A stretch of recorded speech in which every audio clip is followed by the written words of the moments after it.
Il y aura des développeurs qui vont regarder cette intervention. Contactez-moi, donnez-moi votre avis et surtout essayez.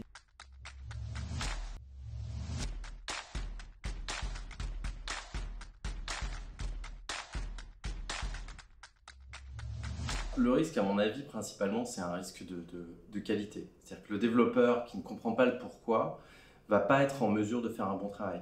Alors on pourrait se dire, le développeur, il peut s'appuyer sur le product manager pour comprendre le pourquoi. Mais finalement, quoi de mieux que de demander directement à un utilisateur ou à un client et de le comprendre directement depuis cette personne. Et ensuite, il y a ce sentiment fort d'appropriation quand un client amène un problème à un développeur, un product manager, et que le product manager, avec le développeur, trouve une solution, la met en production, la montre au client, et le client dit c'est super, c'est quand même vachement mieux que de recevoir un ticket Jira, j'ai rien contre Jira, renvoyer le ticket Jira, et puis c'est fini, on n'entend plus jamais parler de la résolution de ce problème. Ça va créer forcément de la frustration, puisque finalement on a toute cette expérience-là où le développeur livre, le dev il a l'impression d'avoir bien fait son travail, et puis en réalité ça passe un petit peu à côté. Le product manager est frustré, les autres devs sont frustrés, elle ou lui est frustré également, le business est frustré, le client est frustré, tout le monde est frustré. Donc je pense que c'est pas une bonne chose et c'est pour ça que je crois vraiment qu'il faut amener les développeurs vers les utilisateurs et les clients.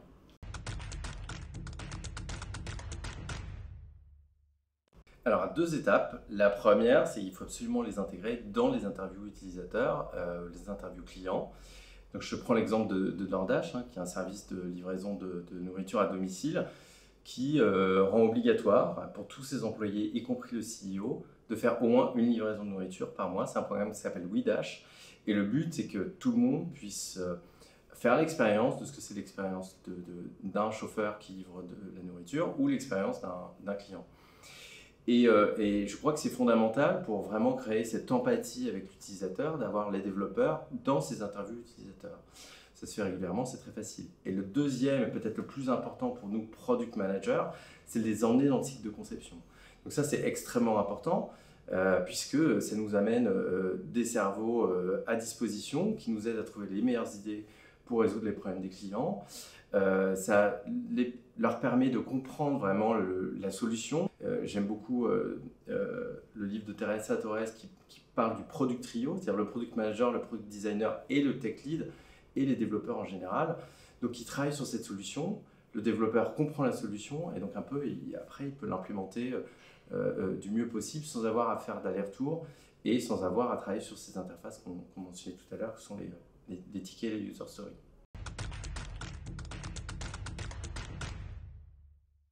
Quand on les met dans cette phase, notamment de conception et dans les interviews utilisateurs, en fait, on les rend acteurs. Ce qu'aiment pas les développeurs aujourd'hui, c'est d'être juste des exécutants. Encore une fois, je reçois un ticket, je fais le ticket est parti et je n'entends plus parler. Moi, je veux des développeurs qui soient actifs. Je veux des équipes qui aient un sentiment très fort d'appropriation des problématiques de leurs produits, de leurs utilisateurs, de leurs clients. Et donc pour ça, c'est extrêmement important de les avoir dans ces cycles-là, pour qu'ils comprennent les problématiques, qu'ils s'en emparent.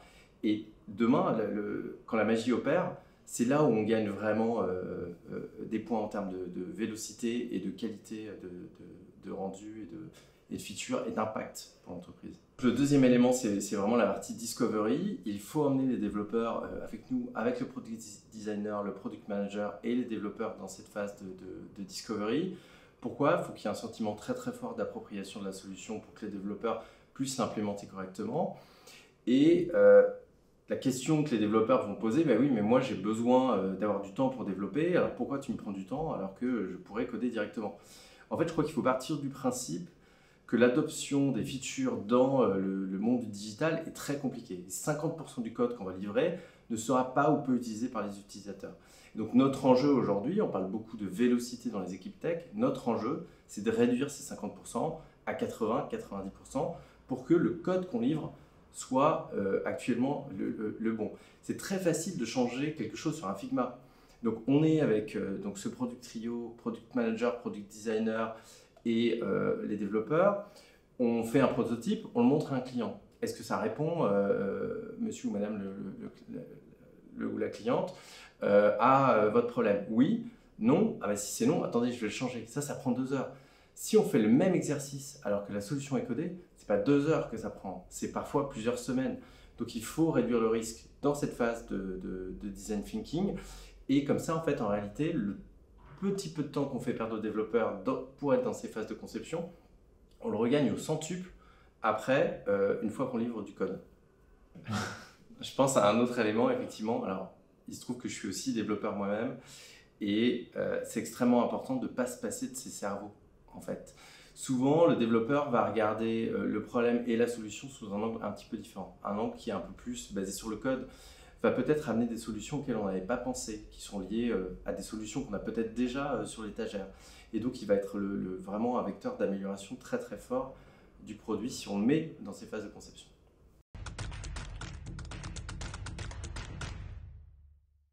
Alors, pour moi, la réponse est oui, mais pas de la même manière. C'est-à-dire qu'en fait, il faut avoir une approche quand même, notamment dans tout ce qui est design thinking, un petit peu atomique des problèmes. Donc, on n'essaye pas de prendre un gros problème dans lequel on va mettre toute une équipe.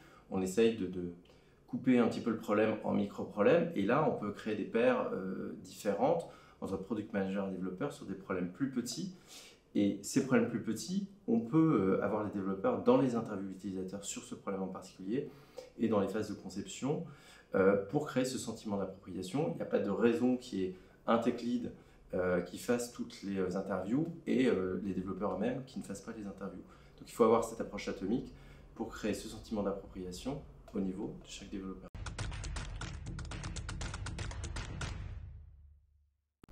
Alors pour moi, il n'y a pas de risque, en fait, en réalité. Je leur ai dit, beaucoup du code qu'on livre dans les startups digitales aujourd'hui ne servent pas ou peu les utilisateurs. Donc en fait, il faut réduire ce risque-là en prenant plus de temps à travailler avant pour livrer du code de meilleure qualité, mais surtout qui ont un impact pour l'entreprise et un impact pour les utilisateurs. Quelque chose qu'ils adorent et qui les rend encore plus accros à notre produit. Et donc en fait, il n'y a pas tellement de risques parce que par expérience, quand on fait ce cycle de design thinking très sérieusement, on dérisque beaucoup le développement après. Et donc finalement, on se trompe moins. Et comme on se trompe moins, eh ben, on a l'impression d'être dans une dynamique de succès. Et c'est là aussi qu'on crée cette émulsion dans les équipes et qu'on crée ce sentiment de vélocité et de réussite dans les équipes. On se trompe moins en faisant plus attention à ce qu'on fait avant pour mieux délivrer après.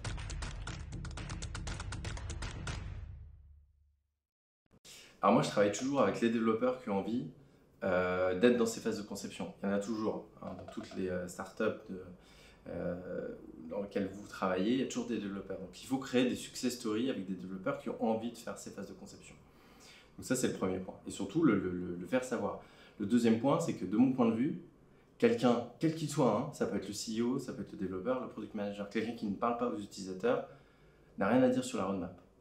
Et donc les développeurs, encore une fois, je le dis parce que j'en suis un, ont toujours un avis sur la roadmap. Donc à un moment, ils vont devoir aller dans ces cycles de conception, dans les interviews utilisateurs, pour pouvoir dire ce qu'ils pensent le mieux pour leurs utilisateurs, pour leurs clients et pour le bien du produit de l'entreprise. Je vais prendre le parti d'un développeur. Si moi je suis dans les phases de conception, si je fais les interviews utilisateurs, mais à quoi sert le product manager? Et en fait, le product manager, ce qu'il faut, c'est qu'il passe son temps, sa vie, en discovery, à parler à des utilisateurs, à parler à des clients, à cruncher de la data et à se construire une expertise très forte sur son marché, sur son produit. Aujourd'hui, tout le monde dans le marché du produit parle de discovery. Mais en réalité, quand on parle à des gens, on est plutôt à faire, allez, au mieux 20% de discovery, là où on fait 80% de delivery. Mais il n'y a pas de valeur ajoutée pour un product manager aujourd'hui à passer autant de temps à travailler avec des développeurs. Le product manager peut passer 80% de son temps sur ses clients, son marché, son produit, sa data, et 20% à aider les développeurs. Et donc, comment on fait ce shift? En fait, on empower, pardon pour mes anglicismes, les développeurs autour de maquettes extrêmement bien construites, des maquettes d'expérience qu'on valide avec les clients, qui comprennent à 100%, qui peuvent prendre tel quel, faire tous les découpages en user story, tout ce qu'ils veulent, les tickets, etc.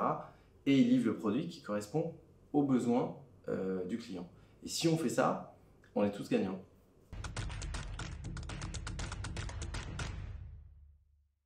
Il y aura des développeurs qui vont regarder cette intervention.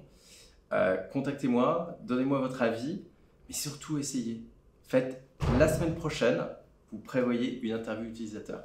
Ça change sa vision de son produit quand on parle aux gens, je suis un ingénieur, je suis un développeur, j'aime pas tellement parler aux gens, mais ça change la vision de son produit, ça change son mindset, ça évite tous les biais de personnalité qu'on a, et c'est comme ça qu'on fait des bons produits digitaux.